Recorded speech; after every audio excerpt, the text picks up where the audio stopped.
Adimali government ഹൈസ്കൂളിൽ English medium division, അതായത് 9ാം ക്ലാസിന്റെ ഇംഗ്ലീഷ് മീഡിയം ഡിവിഷൻ മുന്നറിയിപ്പില്ലാതെ നിർത്തി എന്നാരോപിച്ചുകൊണ്ടാണ് യൂത്ത് കോൺഗ്രസ് പ്രവർത്തകർ ഇപ്പോൾ ഈ പ്രധാന അധ്യാപികയെ ഉപരോധിക്കുന്നത്, അവരുടെ മുറിയിൽ ഉപരോധിക്കുന്നത്. ഈ രക്ഷിതാക്കളും പ്രതിഷേധവുമായി എത്തിയിട്ടുണ്ട്.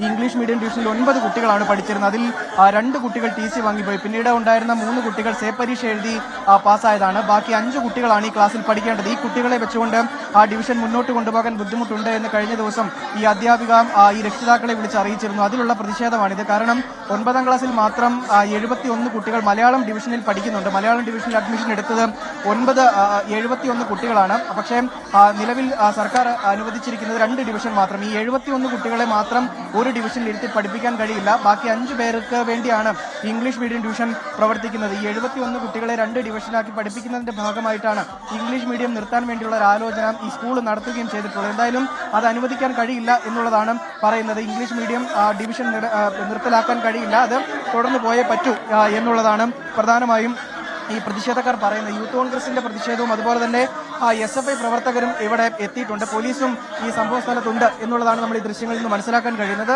അധ്യാപികയെ ഉപരോധിക്കുകയാണ്. ഡിവിഷൻ നിർത്തലാക്കുന്ന കാര്യം ഒരു കാരണവശാലും അംഗീകരിക്കാൻ കഴിയില്ല എന്നുള്ളതാണ് ഇവർ പ്രധാനമായും പറയുന്നത്.